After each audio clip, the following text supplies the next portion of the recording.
वारिस पंजाब दे का स्वयंभू मुखिया अमृतपाल सिंह अब तक पुलिस की पकड़ से दूर है। उसे भगोड़ा करार दिया जा चुका है। पंजाब पुलिस शनिवार से ही अमृतपाल सिंह और उसके समर्थकों के खिलाफ ऑपरेशन चला रही है।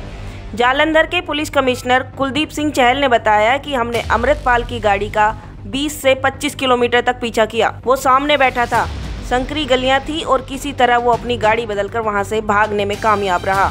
अमृतपाल के चाचा हरजीत सिंह और ड्राइवर हरप्रीत सिंह ने रविवार रात को सरेंडर कर दिया। जालंधर के एसपी स्वरणदीप सिंह ने इस बात की जानकारी दी। फिलहाल पूरे पंजाब में अलर्ट है। इंटरनेट और SMS सर्विस बंद है।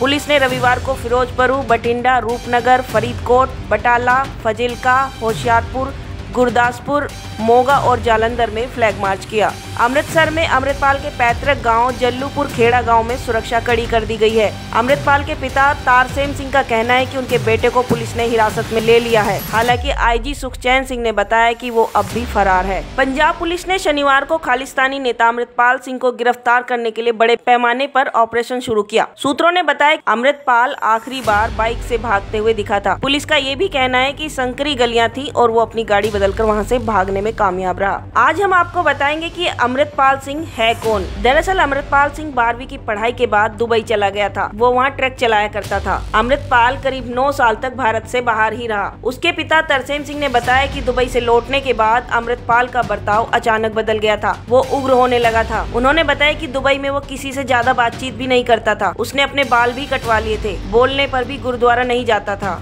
लेकिन पंजाब में जब धार्मिक ग्रंथों की बेअदबी के मामले बढ़ने लगे तो धर्म में उसकी रुचि बढ़ गई। खुफिया एजेंसियों का कहना है कि अमृतपाल के पीछे पाकिस्तान की खुफिया एजेंसी ISI है। डिफेंस एक्सपर्ट PK सहगल का भी कहना है कि ISI ने ही अमृतपाल को दुबई से भारत भेजा है। हालांकि तरसेम सिंह का कहना है कि पंजाब पुलिस और सरकारें अमृतपाल को बदनाम करना चाहती हैं, इसलिए कभी उसका नाम ISI के साथ जोड़ा जा रहा है तो कभी उस पर बेअदबी के आरोप लगाए जाते हैं। खुफिया एजेंसियों के मुताबिक अमृतपाल सिंह दुबई की सड़कों पर ट्रक चलाया करता था। दुबई में ही वो खालिस्तानी विचारधारा के समर्थकों के संपर्क में आया। अमृतपाल जब दुबई से निकल रहा था तभी वो ISI के संपर्क में आया। ISI ने उसे धर्म के नाम पर भोले भाले सिख नौजवानों को बरगलाने को कहा। माना जाता है कि इसके लिए ISI ने उसे फंडिंग की थी। भारत आने से पहले अमृतपाल को ISI ने जॉर्जिया में ट्रेनिंग भी दी थी। उसको पंजाब में आतंकवाद बढ़ाने के लिए तैयार किया गया। अमृतपाल सिंह पिछले साल भारत लौटा था। पंजाब आने के बाद ISI के कहने पर अमृतपाल ने अमृत संचार की मदद से अपना संगठन बनाया।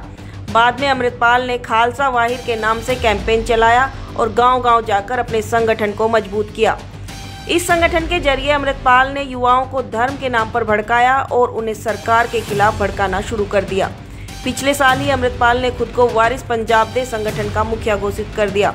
इस संगठन को पंजाबी एक्टर दीप सिद्धू ने बनाया था। फरवरी 2022 में दीप सिद्धू की सड़क हादसे में मौत हो गई थी। अमृतपाल खुद को जनरल सिंह भिंडरावाले की तरह दिखाता है।